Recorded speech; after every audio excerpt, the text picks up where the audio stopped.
What is up, everyone? This is another edition of NX3, number 8. I am Romeo. I am joined by my two good brothers. We're going to talk about NXT from June 1st, 2021. Joining me, the marijuana enthusiast, Chris G. Cheers to the first official day of baseball. Yeah, that's right. The Knicks lost, so basketball season's over. And also joining us, the three-time baby-making champion, Ness. I'm drowning my sorrows in vodka. Damn. Cheers, fellas, to a good season. From last week's episode, I was all nicked out. This week's episode is like last week's episode never happened. But still, Nick strong. Still, we still support the team. Yes, even though we are all losers, we want you to support us like we're winners. Give us a thumbs up as we talk NXT. Share this video, leave a comment, let us know what you thought about the episode, what's going on with NXT in general, and subscribe to the True Heel Heat YouTube channel. We've got plenty of content all week long. Guys, NXT started off with some heat. Johnny Gargano, Pete Dunne, Kyle O'Reilly, number one contendership to Karrion Kross at In Your House. I really like this match. Awesome. It was innovative with the technical action, a lot of counters and reversals, and most of the time it was with all three in the ring instead of somebody dipping out to sell something for 5 minutes. And the finish saw Adam Cole interrupt this with a steel chair to all three of them. Brainbuster on Pete on the outside, a running knee to Kyle, and a last shot to Gargano in the ring. Those two have some history. And William Regal comes out pissed off, confronts Adam Cole, walks him out. Dirty finish. We had 0 dirty finishes last week, so we were due. Chris, what'd you think? I really like the match. They put like only one commercial break, and that commercial break was the only spot where we had like one person outside of the ring selling that, the usual triple threat bullshit, one guy out, the other two guys in. But for the most part, it was all three guys beating the shit out of each other. It was fast and furious. I liked every second of it. And I don't mind the finish at all, actually, with Cole just going ape shit on everybody. I really liked the match when it first started. I'm over kind of nitpicking. I think Cole coming out and trying to demolish, well, not even trying to demolish, actually demolishing everybody in the match was a tad bit overbooking, but as the night went on, which we'll get to, then it made sense, so I really can't be upset about it. But the match itself was great. 3 world-class talents in the ring, showing what they can do, showing why they're the best in NXT, and they put on a phenomenal performance. You really can't be upset. I have no quarrel as far as the match, but again, the little Adam Cole thing, it did throw me for a loop and kind of pissed me off a little bit because it was such a good match and it just seemed like WWE booking, which again was kind of good and bad, so I'm torn through it, but I understand it further as the show went on. But it was great. It was a great opener. Couldn't ask for anything more. I don't blame either of you for feeling the way you felt with those two different opinions. Nats, can you do me a favor? You got your phone right there?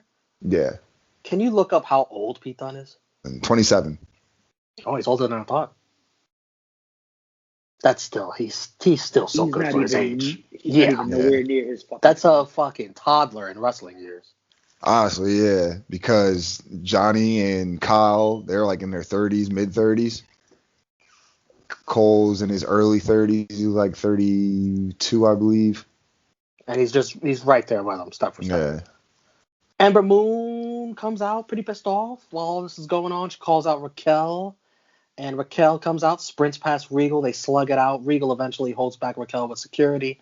And Dakota Kai jumps Ember from behind. Right away, this is very chaotic. And William Regal's off to a rough start in this episode. He needs a raise. They need to get him a fucking scooter so he could just keep up with everything. He's like a fucking principal. In badass, bunch of badass kids in his school. Like he's the dean of a 600 school with all the kids that got fucking sent there for cutting and tagging up and shit. Yeah. The dean for one of those schools. LA Knight looking to impress the $1 Million Man, Ted DiBiase versus Jake Atlas. Ted DiBiase comes out to get a closer look at the action. LA Knight pandering to him. Even does Ted's old school fist drop move. And I could hear his voice. You could tell when this man enters a room. The camera wasn't even on him. But you could hear Cameron Grimes, loud as hell, talking to Ted DiBiase, absolutely trashing what LA Knight's doing in the ring, talking himself up, probably talking about his AMC stock to go along with his GameStop stock. This guy's just rolling in money nowadays. LA Knight does a nice jump to the top rope to meet Jake Atlas there. But like a fool, looks at Ted for approval of his athleticism. That error allows Jake to toss him on the ropes, nut shot, and Jake wins with his wonderful finisher. Happy Pride Month, Jake Atlas. Yeah, I know you didn't mean anything by it, but it was crazy because I was thinking about, I'm like, that. Well, I'll get into it. Well, we've seen this before. We've seen Black History Month starts, and everybody black starts winning. Bobby Lashley, all that. Cameron Grimes laughs at LA Knight losing. Ted shakes his head in disappointment. LA Knight loses it. He can't believe it. And we learn later on it'll be Grimes versus Knight at TakeOver, I guess, for the approval of Ted DiBiase to see who Ted will line up with. What do you think of everything that's going on here, Ness?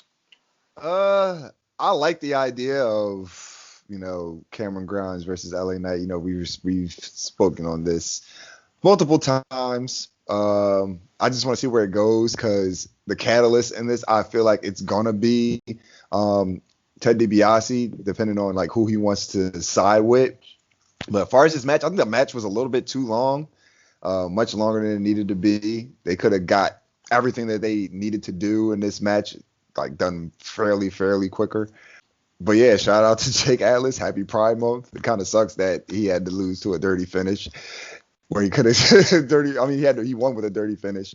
Unfortunately, that's pretty much how they feel about their Pride people. But nonetheless, he got the victory.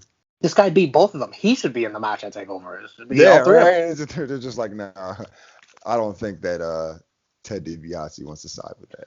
I think Vince was somewhere in the back like, who's gay on the roster, pal? Gilma win.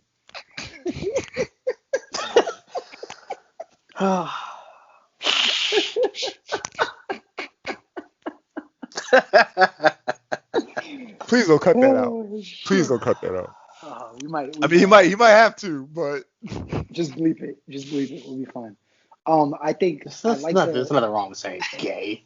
You can say gay. You just can't say who the the roster. You can't say that, Vince. But I like the angle. I think the match was way too fucking long. There's no reason why we should have had a commercial break during this match. They could have got all that accomplished literally in the first half of the match. But I'm here for the angle, so hopefully we get a good match. Adam Cole in ring brags about his actions from earlier. He wants the NXT Championship back. He calls out Karrion Kross. Karrion Kross and Scarlett respond. They come out.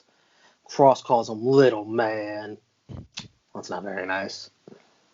Kross says the minute he signed to NXT, Adam Cole stopped being special. Oof. Cole calls Kross overrated. Says NXT does everything to make him look special. He's got cool music, cool entrance. He's got a beautiful woman. And what they do to make Cole feel special is ring the bell. And I was like, oh! Yeah. Oh, talk that shit. That was a great line. Regal interrupts. Kross tells him to shut up. Kross wants everyone at TakeOver. What a dummy. Regal looks happy at the match idea.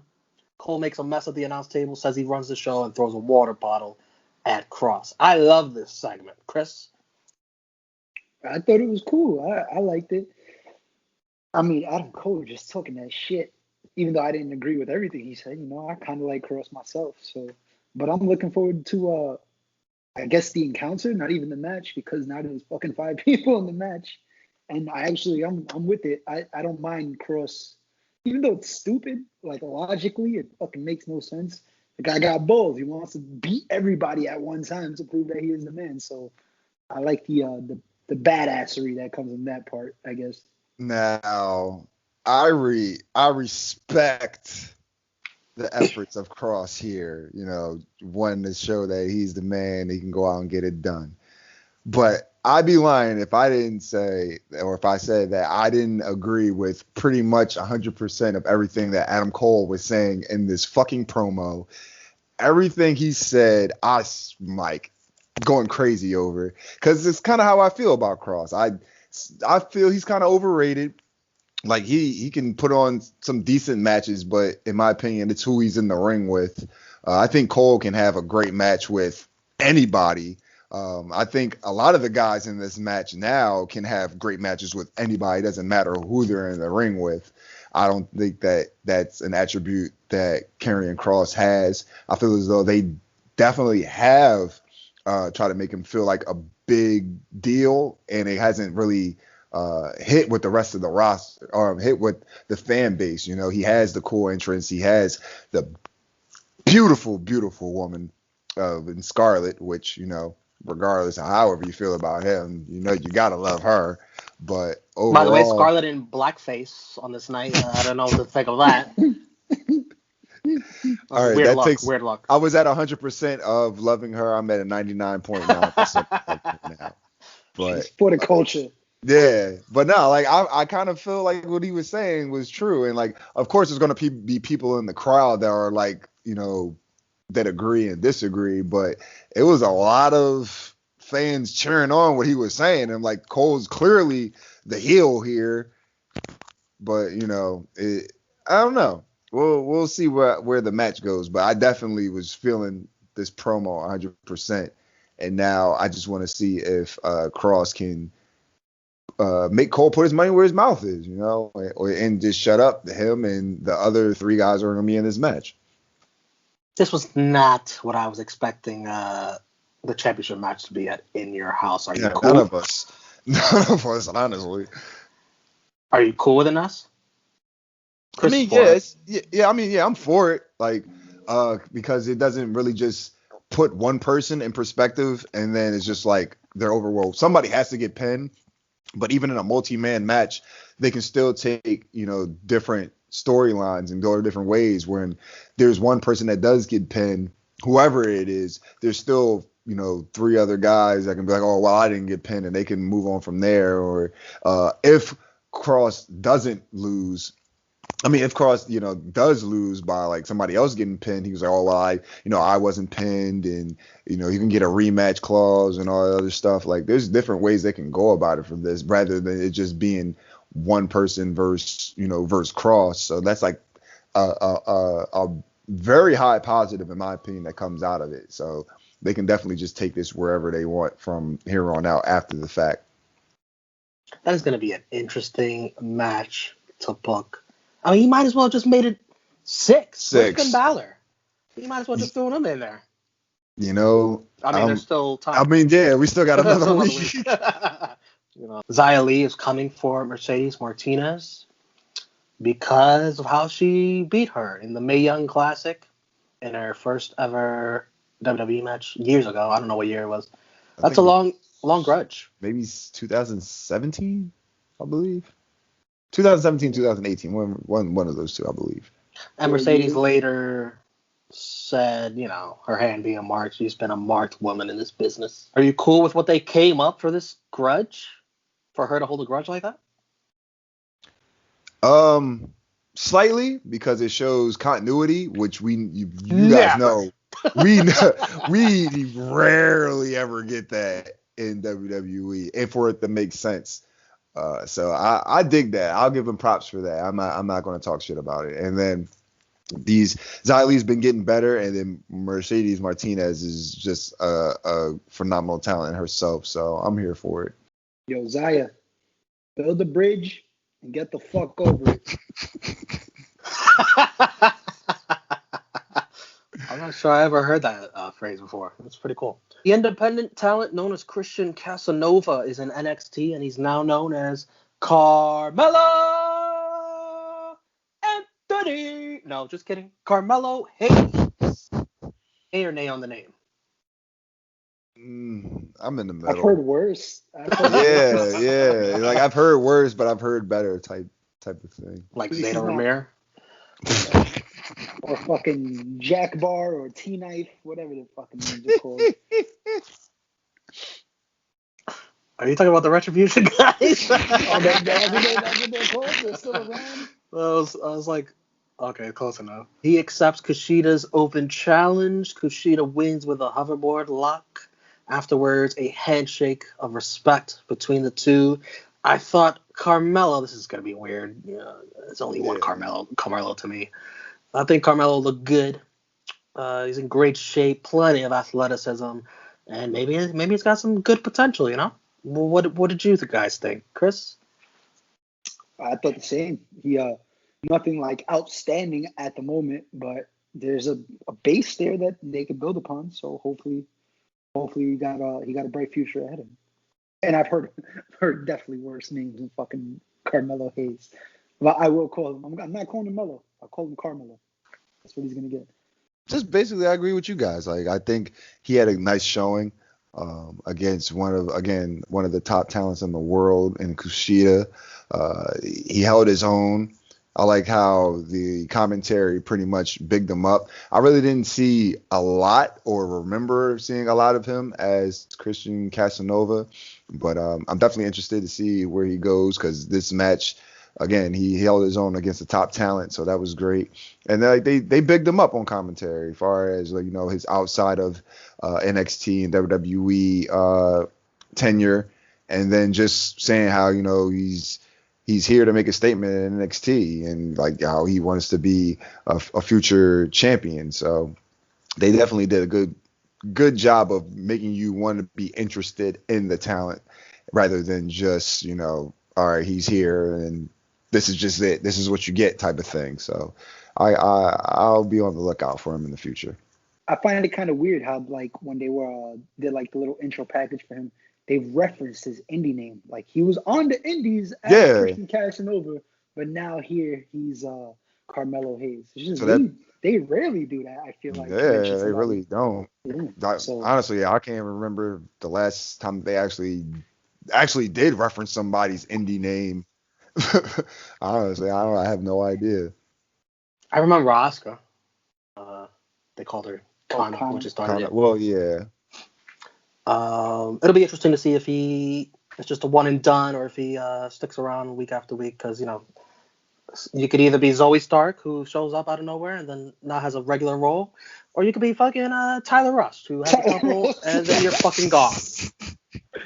I was thinking to myself, like watching this show, I'm like, where the fuck is Malcolm Bivens? What the fuck happened to Tyler Rust? This guy fell off the face of the earth. But yes, more Malcolm Bivens at least. Yeah, not that I'm complaining. Zeta Ramir and Zoe Stark versus Candice and Indy. Wicked Stepsister by Candice on Zeta. And then Indy with her springboard elbow drop that they call pretty savage. I see what they did there. Yeah. This was filler with zero story. They didn't even try to add like a little story. Like they usually do. Like usually it'll be like, oh, something happened in the parking lot earlier today. None of that.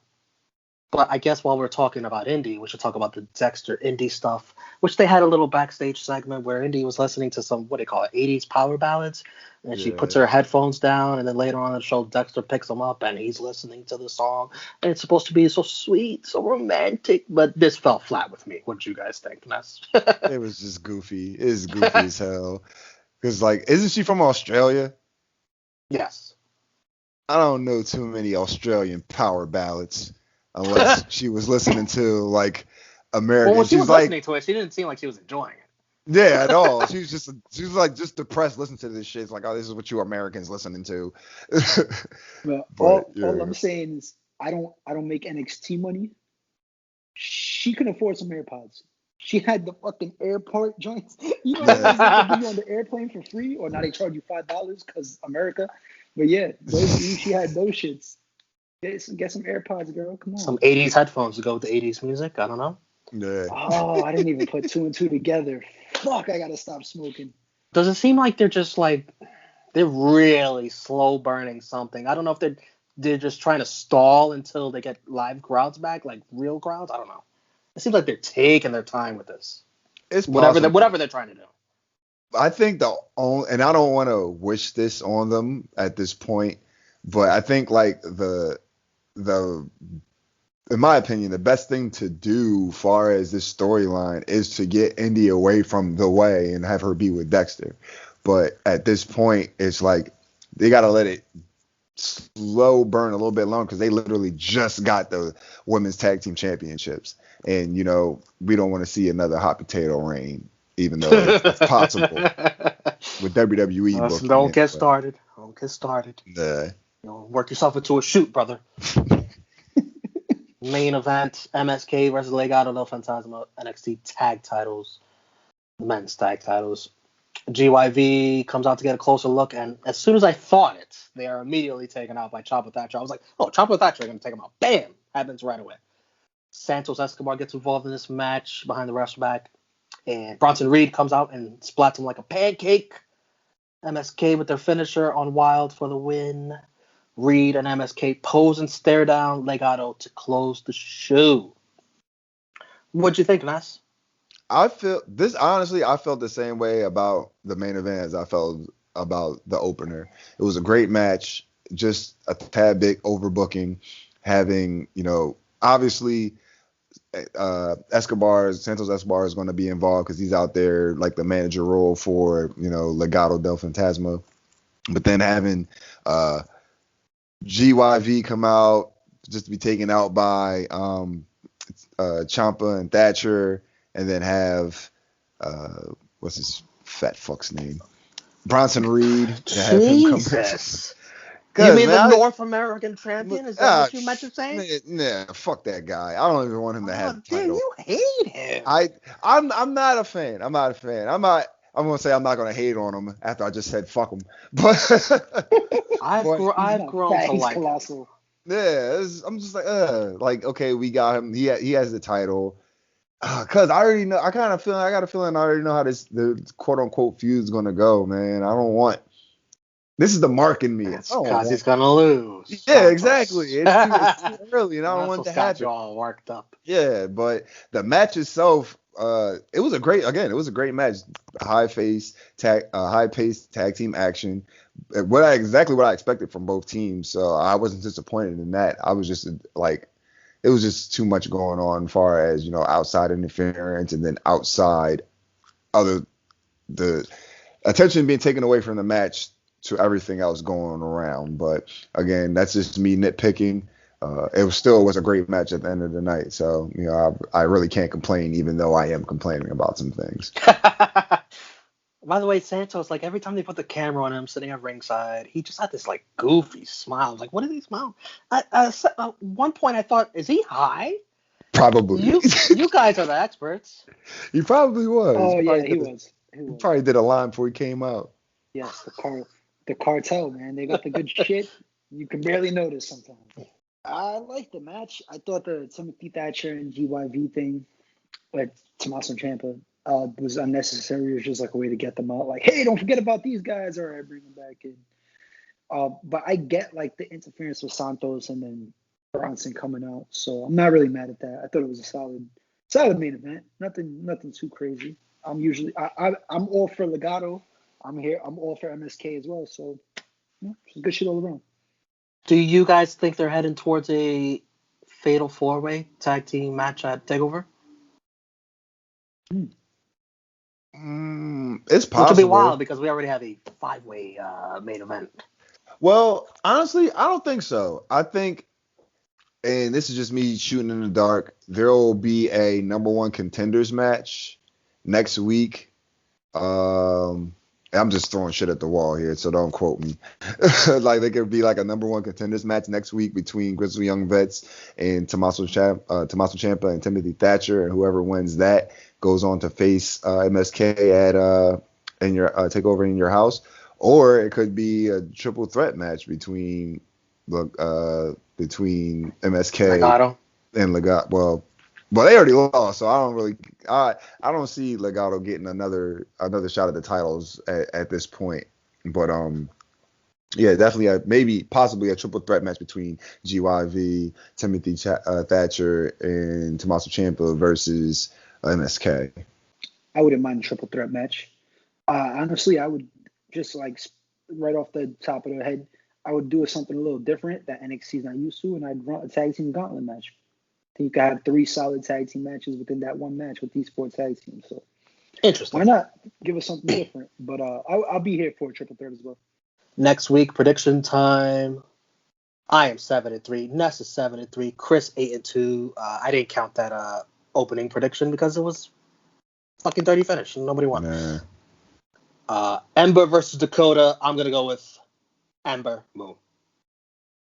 Yeah, I'm going with Ember Moon. Unanimous. And that was the only match announced for next week, so that rating should be absolute ass. For the go home, that's the go home show to Takeover, right? Yeah, it's next Sunday. Right, that's how you want to do it with NXT. You're gonna see in the ratings. They're like, fuck it, the NBA playoffs got us. Fuck it. Who's playing Powerhouse? Match of the night, the opener, the main event. I personally, I'm gonna go with the opener. Nas? Yeah, I'm going with the opener. Chris? Unanimous. All right, and MVP, I'm gonna go with Adam Cole looking like a big deal in this episode, especially with that promo he cut on Kross. Yes. My sentiments exactly. Adam Cole specifically. Baby. Specifically for that promo. Chris wearing that shirt, I'm sure you're gonna say the same. Actually, it was only like NXT shirt I got, so that's but swerve! What a swerve! I'm actually gonna go with Raquel because she had the line of the night as Ember, was talking all that shit. She gets beat up by Dakota Kai. As they're walking away, Regal goes, "What the hell?" And she goes, "She asked for it," which she did. So it just made me pop. So she gets it. And you just mentioned the name of my jabroni of the night, William Regal, who had no control. And just like when he rewarded Johnny Gargano with that number 1 contendership, Johnny Gargano was annoying him for weeks. He awards Adam Cole's idea for breaking up the number 1 contender match. This is William Regal. They make you look to such a bitch. Ness. I hate to do it, but I think I gave it to him last week. Maybe not. But yeah, he's definitely getting it this week. William Regal. You don't let the inmates run the asylum. Yeah, it was a bad look. Chris? I'm going to give it to Regal because he fucking drank piss 15 years ago. There was no need to remind us of that. Bring that back up. Last week, you guys voted in the True Heels group. You gave NXT a unanimous thumbs up. We want to know what you'll give this week as we put our thumbs out. And we are going to give NXT a thumbs up or a thumbs down in 3, 2, 1. Unanimous thumbs up again. Are you guys surprised of how many episodes we've done of NXT, NX3? That for every week there's been a thumbs up? Yeah, that's probably because of me. Well, I think probably. Yeah, the first 2. Voting. Yeah. On my end, it's because I don't have to watch this and fucking AEW Dynamite at the same time, which is clearly a better show. So I could actually enjoy this and yeah, you can enjoy NXT for NXT compared to what it is. I don't have to compare it and be down on it. So I actually enjoyed it a lot more. No matter what, we could all agree we enjoy all of this much better than watching Raw. All right. I seen the voting on that. Holy shit. And that's while I brought it up. Anything you want to say about these releases in WWE? Yeah, man. Clearly the most important ones to me, Aleister Black, Buddy Murphy, Ruby Riott, they were all staples in NXT. I'm not upset to see them go. I would rather have them elsewhere and being utilized. I would like for them to go to certain places, not where everybody wants them to go, clearly, because I think if they just go to other places, they'll be utilized even more. But I'm happy. I'm not upset that. Well, you guys do Blunt Impact. Who would you like to see on Impact? Buddy Murphy and Ruby Riott. Mm-hmm. Those are the 2 I want specifically to go to Impact. Especially Murphy? Buddy Murphy, because like the X Division, he's fucking built for the X Division. And the partnership with New Japan, he could be in the junior heavyweight division over there and be in the X Division. And I mean, I wouldn't mind Aleister Black, but I that is the one person that I wouldn't mind sending to AEW. He can be like fucking Darby Allin's big brother or some shit like that, and they can both just be brooding characters. Please fucking don't. He already has his dad. And Sting, like Sting might as well fucking call Vampiro and get his uncle out the grave. That'll be the whole fucking family of death and shit. Yeah. But yeah, specifically Ruby Riott, I feel as though she can go over to Impact and, no pun intended, make a huge impact in the Knockouts division. She doesn't need to like go after the women's title or any title right off the back. But, actually, I think all the women that just pretty much got released from WWE within the last, month or two, they should definitely go to Impact, because they can utilize them over there and use more women for their Knockouts division. I'm with Ness. I mean, Buddy Murphy, Aleister Black, shit, even Braun, because I was a Braun Strowman fan at his peak. I'll take him in any promotion, but for the exception with Lana, because I would like to see Lana with Miro in AEW. I would like to see all the women go to Impact, because I just think they need more depth. They're working on it. They are bringing women in, and they're building upon that. But I mean, a few names that are recognizable wouldn't hurt. So, I hope we can see Ruby Riott in Impact. Ness, where can everyone find you on social media? What you got going on? So I finally made the smartest fucking decision. You can follow me on Instagram and Twitter at skinny__crap. About fucking time, pal. So yeah, you guys can follow me on Twitter and Instagram at skinny__Kravitz. You can catch me on Blood Impact and Joints and Jabronis with man Chris G right here on NX3 with Chris G, RAC, and the place to be. Can't stop, won't stop. You can also catch me on Fusion of Honor, where my man is Stat King, the man of 1,004 numbers, where we review MLW Fusion and Ring of Honor. You can catch me on the roundtables. I haven't been on them in a while, but I think I'm going to come up on the next one. As always, you guys can hear my illustrious voice on True Toxicity. And Chris G, where can everyone find you? You can find me on Twitter and Instagram at TrueHeelChrisG. You won't find me at Madison Square Garden because the Knicks got eliminated. Sorry, just had to throw that in there. I'm just venting here, guys. You can find me on the Double or Nothing roundtable that we just dropped on the True Heel Heat YouTube channel. Of course. Oh man, that was fun. That was a fun one. I was can't really remember much of it because I was kind of lit, but it was a fun one. I had to go back and rewatch that. But of course, you can find me here, NX3, Blunt Impact with the 3-time baby making champion Ness, Joints and Jabronis whenever I decide to finally get some botches and sit down and put shit together. And of course, the roundtables, NXT roundtable, I guess will be the next one. So yeah, you'll catch me there. And you can find me at the Pride of NY, Twitter and Instagram. Check out me on the True Hill Heat YouTube channel. Check out Rated Raw Superstars. You don't have to watch Raw. Just watch me and Trunk Guy. When we talk about it, we laugh, and we're in misery together. It's a very good bonding experience. You'll have fun. You'll laugh. Check out our 80 biography reviews. Next week, we just put up, who was it this last week? Mick Foley, yeah. Mick Foley, that was great. And next week, it'll be Bret the Hitman Hart in the last one. Dark Side of the Ring reviews. This week, it'll be Grizzly Adams and his whole fucked up family. And yeah, that's pretty much it. We thank you for watching this edition of NX3. We'll be back next week. The Go Home Show for NXT TakeOver in Your House 2. For Chris G, for Ness, I am Romeo. Thank you for watching. Fuck Trae Young. Word.